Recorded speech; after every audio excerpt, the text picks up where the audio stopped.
3 months after my husband, Matteo, disappeared during a ski trip, I found him in a bar. But before the rage, before the cold, calculated clarity, there was only the fog. A thick, suffocating fog of grief that had become my entire world for 90 agonizing days. My name is Aita. I'm an architect, a woman who builds things, who believes in blueprints and solid foundations. But my own foundation had crumbled to dust. The search and rescue operation in the treacherous mountains of Colorado had found nothing but his abandoned car, a single ski pole, and a silence that screamed louder than any avalanche. I spent those 90 days in a waking nightmare. I drained our savings to fund private search parties, plastering every coffee shop and ski lodge in that mountain town with posters bearing his smiling face. His smile. That charismatic, adventurous smile that had convinced me he could conquer anything, even a mountain. At night, I'd sit in the dark, my phone clutched in my hand, waiting for a call that never came. I'd wander into our closet and bury my face in his favorite jacket, trying to inhale the last lingering scent of him, a mix of pine and something uniquely Matteo. Some mornings, I'd automatically make 2 cups of coffee, only to stand there, staring at the second mug on the counter, the emptiness of it a fresh stab to the heart. My lifelong best friend, Silvana, was my rock. Or so I thought. She was perfect. She'd show up with containers of homemade soup I never ate, hold me while I sobbed uncontrollably, and field the endless, pitying calls from relatives. She was the calm in my storm. Lately, though, her calm had started to feel like a gentle, persistent push. Aita, it's been 3 months, she'd say, her voice a soft murmur as she stroked my hair. The authorities, they say the chances of survival are 0. You need to start thinking about how to move on. Matteo would want you to. She started talking about a memorial service. A way to find closure, she said. A way for everyone to say goodbye.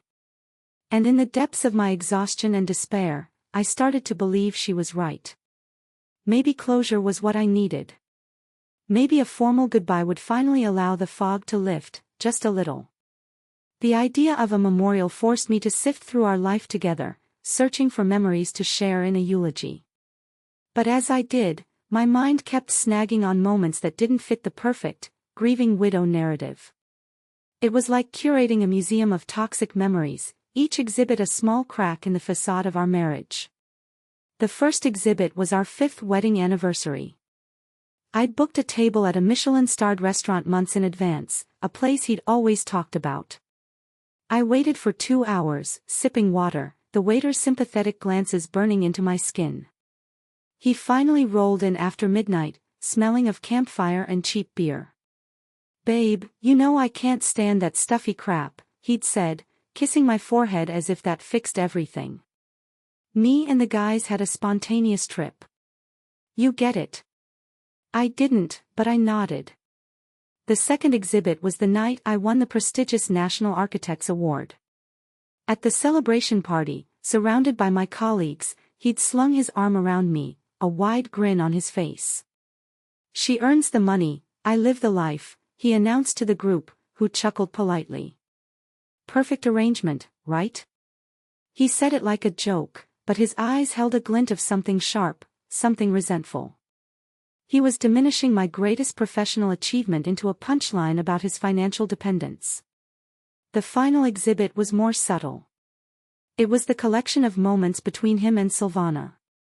The inside jokes I was never privy to. The way his eyes would linger on her a second too long when she walked into a room. The casual, intimate touches that felt just a little too familiar.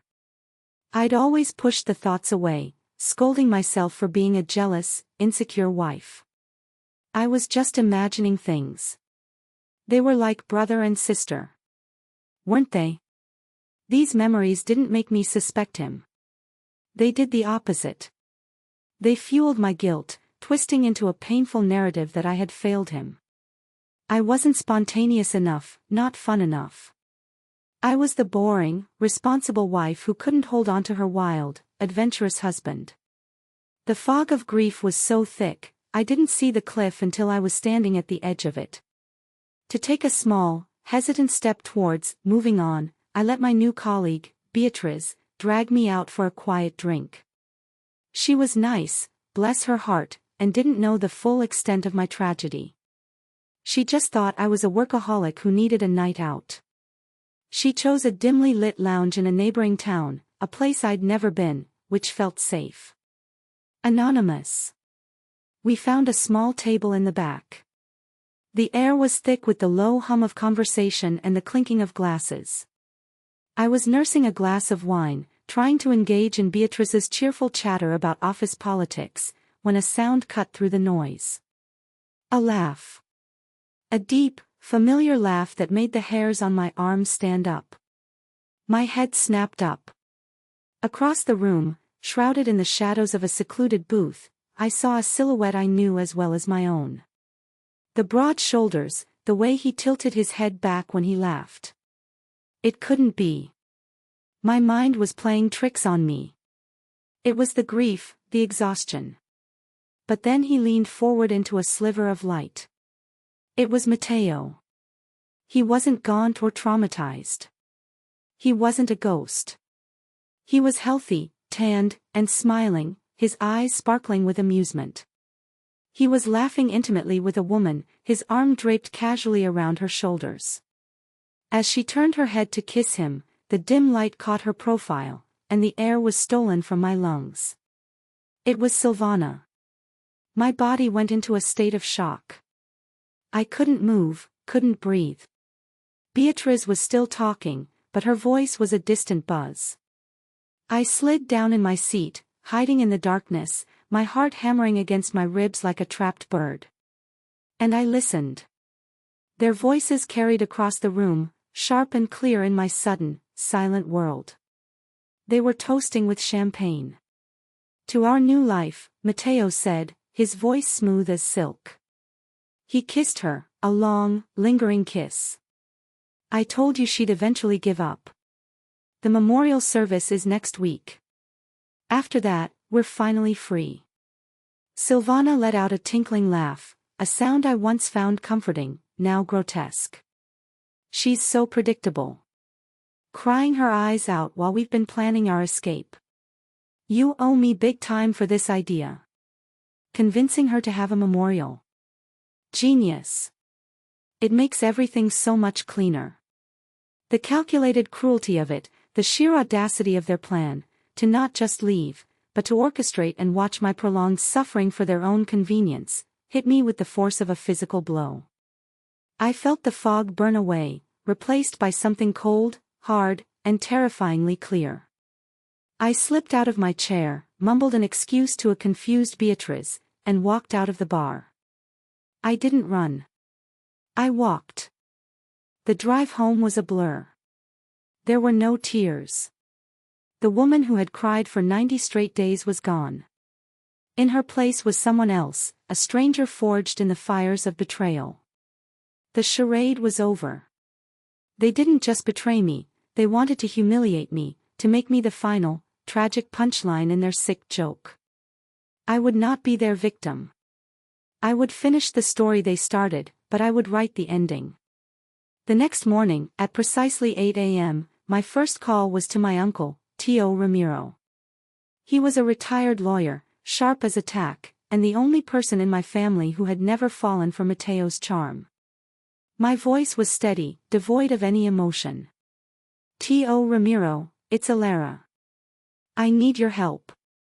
I want to declare Matteo legally dead.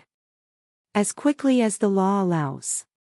There was a pause on the other end of the line. Then, his calm, knowing voice. I knew this day would come. What did you find out, Mija? I told him everything. He listened without interruption. Then, he simply said, I'm on my way.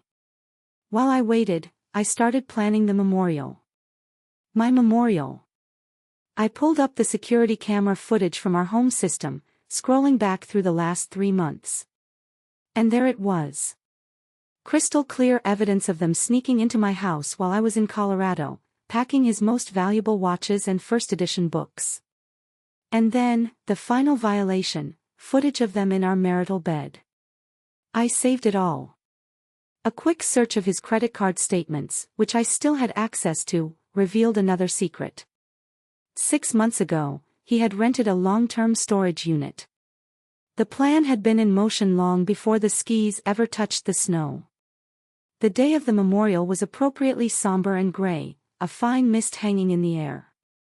The hall was filled with friends and family, their faces etched with sorrow, all there to support the poor, grieving widow.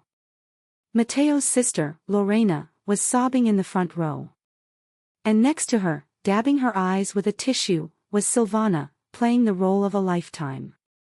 She looked exquisite in a simple, elegant black dress, her face a perfect mask of sorrow. Before I was scheduled to speak, Silvana stood up, asking if she could say a few words. My stomach coiled, but I nodded graciously. She walked to the podium, her voice trembling as she spoke of her deep friendship with me, of how Matteo was the brother she never had. She praised my unbelievable strength, calling me an inspiration. Through this unimaginable pain, she said, her voice cracking, Alara has shown us what true grace looks like. The hypocrisy was so profound it was almost beautiful. She was setting the stage, unknowingly, for her own spectacular downfall. Then, it was my turn. I walked to the podium, looking pale and fragile. I clutched the wooden edges, my knuckles white. I began my eulogy, my voice soft and broken. I spoke of our first date, of his infectious laugh, of the dreams we had built together. I painted a picture of the man they all thought they knew, the man I thought I had married. The room was silent, hanging on my every word. People were crying softly. Then, my posture straightened. The fragility fell away, and my voice hardened, ringing through the hall with a newfound strength that made people sit up straighter. I spent months searching for the man I married, I said, my eyes scanning the crowd before landing on Silvana. I searched in the snow, on the mountains, and in my heart. But the man I married died long before he ever went to Colorado. He was murdered. He was murdered by deceit, by greed, and by a betrayal so profound it has a name. I paused, letting my eyes lock with hers.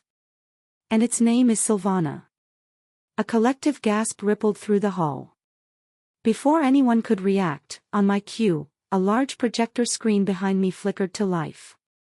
The first images were from our home security cameras. Matteo and Silvana, laughing as they packed his things into boxes. Silvana trying on my diamond necklace in the mirror, preening. Them, together, in my bed. The whispers turned into horrified murmurs. Then, the audio I had secretly recorded from the bar played over the speakers, their voices crisp and clear. To our new life. I told you she'd eventually give up. Crying her eyes out while we've been planning our escape. Silvana's face drained of all color. She looked like a cornered animal. Just as chaos was about to erupt, the main doors of the hall burst open. Matteo stormed in, his face purple with rage. His perfect plan was crumbling around him. What the hell is this, Alara? He yelled, his voice echoing in the stunned silence. I looked directly at him, my eyes as cold as the mountain that was supposed to be his grave. You wanted to be dead to me, Matteo. Congratulations. I held up a legal document. This is your official death certificate.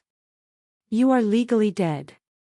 All our joint assets, our home, and your $2 million life insurance policy are now legally mine. I let that sink in before adding the final nail. And thanks to that infidelity clause in our prenup you always laughed at, I get to keep every single penny. I then turned to my former best friend. And as for you, Silvana. I hope it was all worth it. At that moment, Detective Eicher, whom I had informed earlier that day, stepped forward with 2 security guards I had hired. They calmly escorted the humiliated, exposed pair out of the hall amidst the disgusted glares of everyone they had ever known. A year has passed. The fallout was as swift as it was brutal. With no legal identity, Matteo was a ghost. He couldn't get a job, open a bank account, or even sign a lease. He became completely dependent on Silvana, whose reputation was utterly destroyed. She was fired from her job and ostracized by our entire social circle. Their new life imploded under the weight of financial ruin and public shame. They tried to sue me, of course. Their lawsuit was laughed out of court. Matteo was legally dead, and the evidence against them was irrefutable. I heard through my uncle that they finally broke up a few months ago, their final conversation a screaming match in a motel parking lot, blaming each other for the mess they had created. I felt no joy in their demise, no triumphant glee. Just a quiet, profound sense of justice. They had written a tragedy, and I had simply made sure they starred in it. They got exactly what they deserved, each other, and then, nothing at all. I sold the house, that beautiful structure filled with ugly memories, and moved to a small city by the ocean. I cut off all ties to that life, to the people who had watched my pain and done nothing. I started therapy, learning to rebuild the foundations within myself that they had tried so hard to demolish. I rediscovered the woman I was before them, strong, independent, and capable of finding peace on my own terms. This morning, I walked down to the beach, a warm cup of coffee in my hands. The sky was turning from a deep violet to a soft, promising pink. I watched the sun rise over the horizon, painting the water with light. For the first time in a very long time, I felt the warmth on my face and knew it was real. I was finally, truly free. They tried to contact me recently, through a lawyer, offering apologies and excuses, saying they've paid their price. But does forgiveness have a place in a story like this? Or is my silence the only answer they truly deserve? Was I the asshole for never looking back?